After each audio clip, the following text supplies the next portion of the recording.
IBN 7 हौसला है।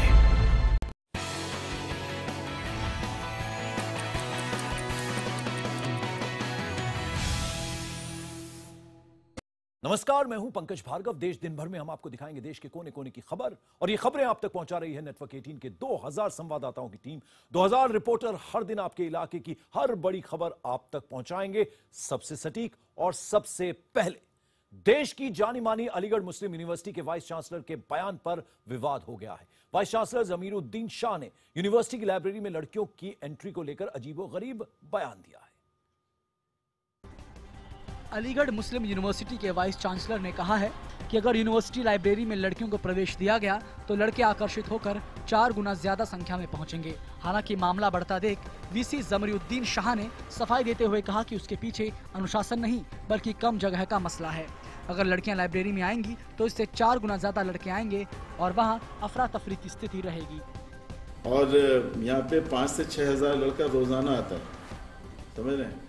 और एग्जाम्स के दिनों में तो एक सीट नहीं मिलेगी आपको बैठने के लिए, क्योंकि रेजिडेंशियल यूनिवर्सिटी है। हॉस्टल्स जो हैं वो काफ़ी क्राउडेड हैं। लड़का जो है वो लाइब्रेरी में आके पढ़ना चाहता है, तो that is the point. AMU में मौलाना आजाद लाइब्रेरी है जिसमें दाखिले के लिए लड़कियों की लंबी समय से मांग की जा रही है, लेकिन जगह की कमी का हवाला देकर उन्हें उनके अधिकार से वंचित किया जाता रहा है। अब वाइस चांसलर के बयान से नया विवाद पैदा हो गया है कि अगर सेफ्टी और सिक्योरिटी की बात है तो उनको खुद कुछ इस पर करना चाहिए, खुद कुछ प्रोवाइड करना चाहिए। इसका मतलब ये नहीं कि हमें रोक दिया जाए। अगर यही प्रॉब्लम है तो लड़कियों के लिए वहीं पे मौलाना आजाद लाइब्रेरी में एक अलग रीडिंग रूम सिर्फ लड़कियों के लिए प्रोवाइड किया जाए। वीसी के इस बयान की राजनीतिक दलों ने और महिला संगठनों ने कड़े शब्दों में निंदा की है। Bureau report IBN 7। मुरादाबाद में नकल माफियाओं का गोरख धंधा सरकारी तंत्र में भी सेंध करता दिख रहा है। एक स्कूल प्रबंधक ने जिला विद्यालय निरीक्षक पर आरोप लगाया कि वो स्कूलों को बोर्ड के परीक्षा केंद्र बनाने के नाम पर पैसों की उगाही कर रहे हैं। मुरादाबाद में नकल माफिया बेखौफ हैं। एक स्कूल के प्रबंधक दीपक द्विवेदी ने आरोप लगाया है कि जब उन्होंने जिला विद्यालय निरीक्षक की शिकायत जिलाधिकारी से की तो उन्हें फोन करके धमकियां दी गईं। दीपक ने शिकायत में कहा है कि निरीक्षक श्रवण यादव ने उन्हें नकल माफियाओं का डर दिखाया और उनके साथ बदतमीजी से बात की। और उन्होंने मेरे को ये धमकी दी कि अगर तुमने अपनी शिकायतों को प्रेस किया तो मैं तुम्हारे को और तुम्हारे विद्यालयों को और तुम्हारे संगठन से जुड़े जितने पदाधिकारी हैं उन सबको विद्यालय चलाना बुला दूंगा। फिलहाल दीपक की शिकायत पर पुलिस ने मामला दर्ज कर लिया है और जांच में जुट गई है। चूंकि मामला विद्यालय निरीक्षक से जुड़ा है, इसलिए पुलिस कॉल डिटेल और सारी जानकारी इकट्ठा करने के बाद कार्रवाई की बात कर रही है। भुवन की रिपोर्ट। मऊ जिले के चर्चित ठेकेदार अजय प्रकाश सिंह की हत्या की साजिश मामले में आरोपी बाहुबली विधायक मुख्तार अंसारी की आज अदालत में पेशी हुई। पेशी को लेकर कचहरी परिसर और आसपास सुरक्षा के व्यापक बंदोबस्त किए गए। शहर कोतवाली क्षेत्र के गाजीपुर तिराहे के पास 29 अगस्त 2009 को ठेकेदार अजय प्रकाश सिंह की गोली मारकर हत्या कर दी गई थी। पुलिस ने मुख्तार अंसारी पर हत्या का षड्यंत्र रचने का आरोप लगाते हुए चार्जशीट दाखिल किया था। इस मामले में मुख्तार अंसारी के अलावा 1 दर्जन लोगों को आरोपी बनाया गया। मामले में मुख्तार अंसारी और राकेश पांडे के अलावा सभी का बयान दर्ज हो चुका है। पिछली तारीख पर कोर्ट में पेश न होने पर जिला जज ने कारागार अधीक्षक आगरा को चिट्ठी भेजकर हर हाल में कोर्ट में पेशी सुनिश्चित करने को कहा है। पेशी के दौरान कचहरी परिसर में कई थानों की फोर्स के साथ ही काफी संख्या में PSC और LIU के लोगों की ड्यूटी लगाई गई थी। और अब कुछ खबरें संक्षिप्त। लखीमपुर खीरी जिले में बिजली विभाग की लापरवाही के चलते एक बच्चे की जान चली गई। निगासन इलाके में सड़क पर 440 वोल्ट का तार गिरा पड़ा था, जिसकी चपेट में आने से 8 साल की बच्ची की मौत हो गई। गुस्साए परिजनों ने लापरवाह कर्मचारियों के खिलाफ केस दर्ज करने की मांग की। आगरा में लोहा मंडी के खातीपाड़ा में सोमवार देर रात हुई एक व्यक्ति की हत्या के बाद लोगों ने जमकर बवाल काटा। मौके पर पहुंची पुलिस को हालात काबू में करने के लिए बल प्रयोग भी करना पड़ा। तनाव को देखते हुए भारी पुलिस बल तैनात किया गया है। आजमगढ़ में डॉक्टर भीमराव अंबेडकर महाविद्यालय में बीएड के छात्रों ने अवैध शुल्क लेने का आरोप लगाया है। गुस्साए छात्रों ने इस मामले को लेकर जिलाधिकारी से गुहार लगाई। छात्रों के मुताबिक कॉलेज प्रशासन अवैध शुल्क न देने पर परीक्षा में फेल करने की धमकी देते हैं। रामपुर में एक ट्रक की चपेट में आने से एक सिपाही की मौत हो गई और एक दरोगा घायल हो गया। स्वार थाना क्षेत्र में हुई इस घटना के बाद आरोपी को धर लिया गया।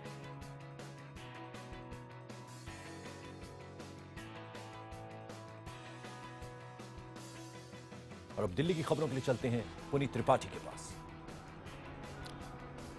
उत्तराखंड में लापता दक्षिणी दिल्ली के जोड़े का पता चल गया है। जोड़े को एक किराए पर लिए ड्राइवर ने पैसों की लालच में जान से मार दिया। यही नहीं, हमलावरों में से एक ने हत्या से पहले महिला से रेप भी किया। 22 अक्टूबर को दोनों मसूरी के टाइगर फॉल घूमने आए थे। इसके बाद 23 अक्टूबर से ही दोनों के मोबाइल फोन लगातार बंद जा रहे थे। जब परिजनों को कुछ गलत होने का आभास हुआ तो उन्होंने दिल्ली के साकेत थाने में 29 अक्टूबर को गुमशुदगी का मामला दर्ज कराया। इसके बाद दिल्ली पुलिस ने विकास नगर पुलिस के सहयोग से गाड़ी के ड्राइवर से पूछताछ की। तब ड्राइवर ने युवक और युवती की हत्या अपने 3 साथियों की मदद से करने की बात कबूली। साथ ही युवती के साथ बलात्कार की बात भी आरोपी ने बताई। युवक का शव उत्तरकाशी जिले के नौगांव से बरामद हो चुका है। वहीं लड़की की तलाश अब भी जारी है। 4 अभियुक्तों की गिरफ्तारी हुई, जिसमें से एक अभियुक्त ने पूछताछ में यह स्वीकार किया है कि युवती की हत्या किए जाने के पूर्व उसके साथ बलात्कार किया गया था। दिल्ली के हरिनगर इलाके में बदमाशों की फायरिंग से सनसनी फैल गई। बेखौफ बदमाशों ने दिल्ली पुलिस के एक सिपाही को चाकू मारकर घायल कर दिया। इलाके के लोगों ने बदमाशों को मौके पर ही दबोच लिया। हरिनगर थाना इलाके में सुबह करीब 10 बजे बाइक सवार 3 बदमाश एक बिजनेसमैन के बेटे का पीछा करते हुए पहुंच गए। बदमाशों ने वहां देसी कट्टे से एक के बाद एक 3 फायर किए। यही नहीं, बदमाशों ने उसी ब्लॉक में रहने वाले दिल्ली पुलिस के सिपाही मुन्ना राम को भी चाकू मारा। वारदात से गुस्साए भीड़ ने बदमाशों पर हमला कर दिया और उन्हें दबोच लिया। 3 लोग थे जो बाइक पर सवार थे और इधर से गोलियां चलाते हुए आए थे वो। तो यहाँ से इन्होंने निकलने की कोशिश करी और ये गाड़ी से टकराकर वो यहीं पर गिर गए। इतने में लोगों ने उन्हें पकड़ लिया। पकड़े गए 3 बदमाश गुरप्रीत, हरप्रीत और चंदन को पुलिस ने गिरफ्तार कर लिया है और पुलिस पूरे मामले की जांच में जुट गई है। आलोक वर्मा, दिल्ली, IBN 7। IBN 7 की कैंसर के खिलाफ मुहिम ने बड़े पैमाने पर अपना असर दिखाना शुरू कर दिया है। पहले हमारी मुहिम ने प्रशासन और स्वास्थ्य विभाग को हरकत में आने पर मजबूर कर दिया और अब centre for science and environment ने ये माना है कि ग्रेटर नोएडा के कुछ गांवों का पानी दूषित है। IBN 7 की तमाम कोशिशों के बाद CSC ने पानी के खराब होने की बात मानी है। CSC अपनी टीम ग्रेटर नोएडा भेजकर वैज्ञानिक तरीकों से पानी के नमूने लेगी और उसकी जांच करेगी। CSC की टीम ने गाँव वालों से इस बारे में जानकारी ले ली है। जो मीडिया में रिपोर्ट है और जो रिपोर्ट हमारे पास आई है, गांव वालों ने भी हमें कुछ इन्फॉर्मेशन दिया है इसके बारे में। इससे ये लग रहा है कि वहाँ पे प्रॉब्लम है और प्रॉब्लम है वो कॉन्सेंट्रेटेड एरिया में है, कुछ एरिया में है और उस एरिया का फर्दर इन्वेस्टिगेशन जरूरी है। छपरौला इंडस्ट्रियल इलाके के पास पड़ने वाले ग्रेटर नोएडा के 5 गांव पिछले कई साल से दूषित पानी के चलते कैंसर से जूझ रहे थे। 126 मौतों के बाद भी जब प्रशासन नहीं जागा तो IBN 7 ने इसे मुहिम की तरह लिया। दबाव में आए प्रशासन और स्वास्थ्य विभाग ने अब वहां मेडिकल टीम भेजकर इलाज की व्यवस्था करवाई है और पूरे इलाके की जांच की जा रही है।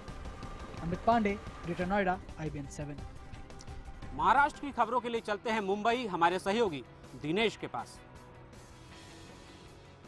महाराष्ट्र विधानसभा में स्पीकर पद के चुनाव के लिए शिवसेना, बीजेपी और कांग्रेस के उम्मीदवारों ने नामांकन दाखिल कर दिया है। बुधवार को स्पीकर पद का चुनाव होगा। बीजेपी की ओर से 5 बार विधानसभा में चुनकर आए हरिभाऊ बागड़े ने अपना नामांकन दाखिल किया। बीजेपी का कहना है कि उनके पास बहुमत है। विधानसभा के अध्यक्ष पद के लिए मुझे नामांकन पत्र मैंने भरा है। कांग्रेस की तरफ से वर्षा गायकवाड़ स्पीकर पद की उम्मीदवार हैं, जबकि शिवसेना ने विजय अवटी को अपना उम्मीदवार बनाया है। एनसीपी ने स्पीकर पद के चुनाव से बाहर रहने का फैसला किया है। बता दें कि स्पीकर का चुनाव होने के बाद मुख्यमंत्री देवेंद्र फडणवीस को सदन में विश्वास मत हासिल करना है।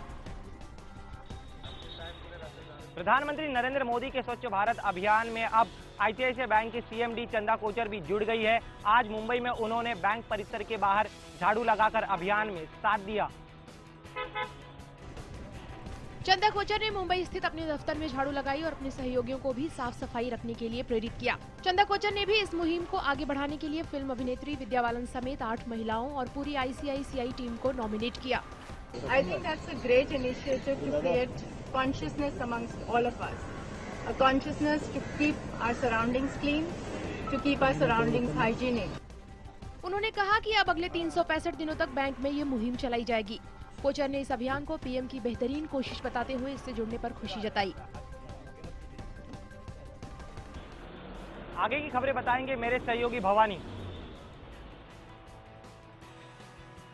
शुक्रिया। कांग्रेस प्रवक्ता अभिषेक मनु सिंघवी मुश्किलों से गिर गए हैं। इनकम टैक्स सेटलमेंट विभाग ने उनकी 3 साल की प्रोफेशनल इनकम में 92 करोड़ और जोड़ दिए और इस पर 57 करोड़ का जुर्माना लगा दिया। हालांकि पेनल्टी पर राजस्थान हाईकोर्ट से उन्हें अंतरिम स्टे मिल गया। कांग्रेस के प्रवक्ता और वकील अभिषेक मनु सिंघवी अपने दावों के लिहाज से खर्चों के दस्तावेज आयकर विभाग और इनकम टैक्स सेटलमेंट कमीशन में जमा नहीं करा पाए।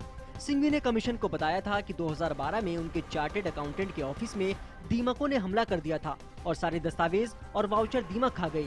विभाग और कमीशन ने सिंघवी के इस दावे को भी नहीं माना कि उन्होंने अपने कर्मचारियों के लिए 3 वित्तीय वर्षों में 5 करोड़ के लैपटॉप खरीदे थे, इसलिए वो 30% डिप्रिसिएशन के हकदार हैं।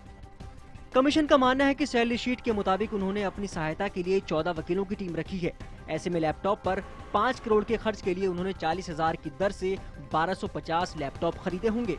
कमीशन ने ऑफिस में सोलर पैनल लगाने पर 36 करोड़ रुपए खर्च किए जाने के दावे की भी जांच की तो पता चला कि पैनल के दाम बढ़ाकर बताए गए।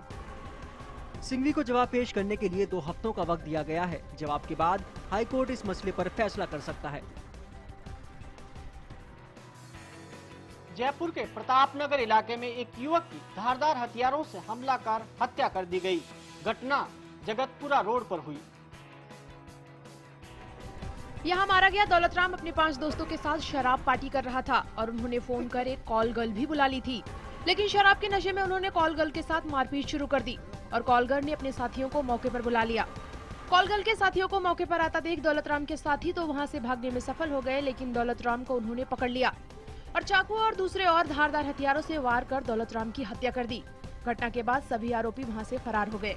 जहां से वो कॉल गर्ल आई थी या जिसने सप्लाई की थी उस तक हम पहुंचने की कोशिश कर रहे हैं और हमारे पास लीड है, जल्दी ही इसमें जो है प्रोग्रेस कर लेंगे। पुलिस ने मृतक दौलतराम के दोस्तों से पूछताछ कर आरोपियों की तलाश शुरू कर दी है। पुलिस के मुताबिक कॉल गर्ल के फोन नंबर के आधार पर सभी आरोपियों की पहचान कर ली गई है।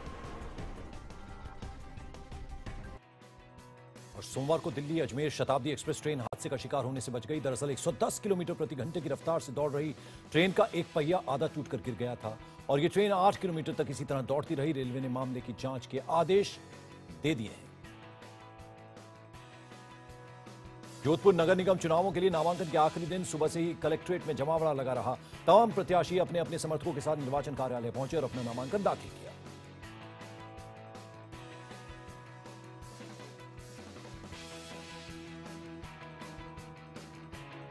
अब आगे की खबरों के लिए चलते हैं बिलासपुर अवधेश मिश्रा के पास।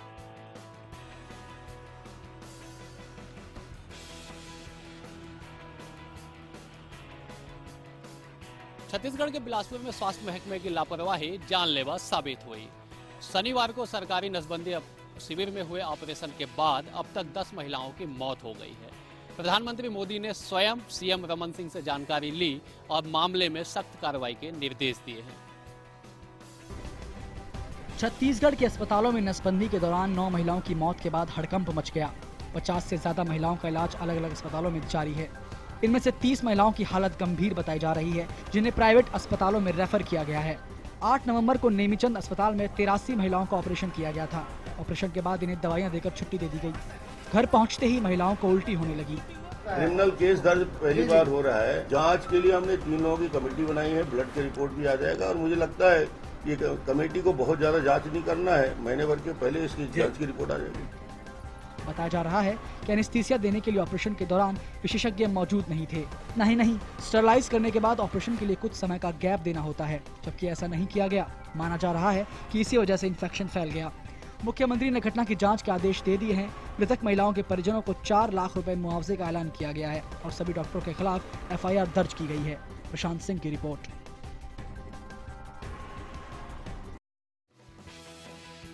उज्जैन के आरडी गाड़ी मेडिकल कॉलेज में छात्रों ने जमकर हंगामा किया। नर्सिंग के इन छात्रों की शिकायत है कि परीक्षाएं देरी से होने के कारण उनका 4 साल का कोर्स 5 साल में खत्म नहीं हुआ है। कोर्स छात्रों के मुताबिक पिछले 1.5 साल से कोई भी परीक्षा नहीं कराई गई।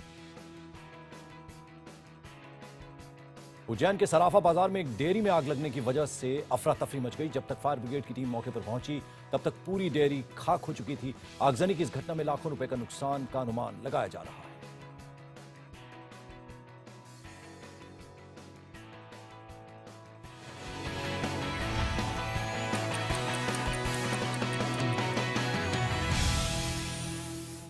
बिहार मानवाधिकार आयोग के एसपी ने केंद्रीय लघु उद्योग मंत्री गिरिराज सिंह पर प्रतिबंधित संगठन रणवीर सेना से संबंध होने का आरोप लगाया है। मानवाधिकार के एसपी ने बिहार के स्पेशल ब्रांच के एडीजी को पत्र लिखकर इसकी जानकारी आईबी तक पहुंचाने की अपील की है। आरोप लगाया है बिहार मानवाधिकार आयोग के एसपी अमिताभ कुमार दास ने। अमिताभ दास ने बिहार के स्पेशल ब्रांच एडीजी को एक पत्र लिखकर रिपोर्ट दी है कि गिरिराज सिंह के रणवीर सेना से मधुर संबंध है। जब रणवीर सेना के सरगना की हत्या हुई थी, ब्रह्मेश्वर मुखिया की, बिहार का सबसे खूंखार आतंकवादी था, तब श्री गिरिराज सिंह ने खुलेआम ब्रह्मेश्वर का महिमा मंडन किया था। इस रिपोर्ट में अमिताभ ने कहा है कि जब रणवीर सेना के संस्थापक ब्रह्मेश्वर मुखिया की हत्या हुई थी, तब गिरिराज सिंह ने उनके गांव बेलाउर पहुंचकर ब्रह्मेश्वर को गांधीवादी बताया था। हालांकि अमिताभ की इस रिपोर्ट के बाद बिहार मानवाधिकार आयोग के अध्यक्ष ने इस रिपोर्ट को लेकर सवाल खड़े कर दिए हैं और अमिताभ कुमार को कारण बताओ नोटिस जारी करते हुए उनसे जवाब भी मांगा है। इस तरह के गंभीर आरोप लगने के बाद किसी भी सवाल का बेबाकी से जवाब देने वाले गिरिराज सिंह की ओर से अब तक न कोई बयान आया है और न कोई सफाई। रामगढ़ कैंट रेलवे स्टेशन पर पुलिस ने 4 लाख रुपए के साथ एक शख्स को गिरफ्तार किया, जबकि उसका साथी फरार हो गया। झारखंड में चुनाव के मद्देनजर जीआरपी पुलिस सतर्क है और गहन तलाशी अभियान चला रही है। जमशेदपुर के पुलीडीह थाना क्षेत्र में सोमवार देर रात राजीव पाल नाम के एक शख्स को गोली मार दी गई। उसे गंभीर हालत में टीएमएच अस्पताल में भर्ती कराया गया। मामले की जांच में जुटी पुलिस के मुताबिक घायल व्यक्ति का रिकॉर्ड भी आपराधिक रहा है।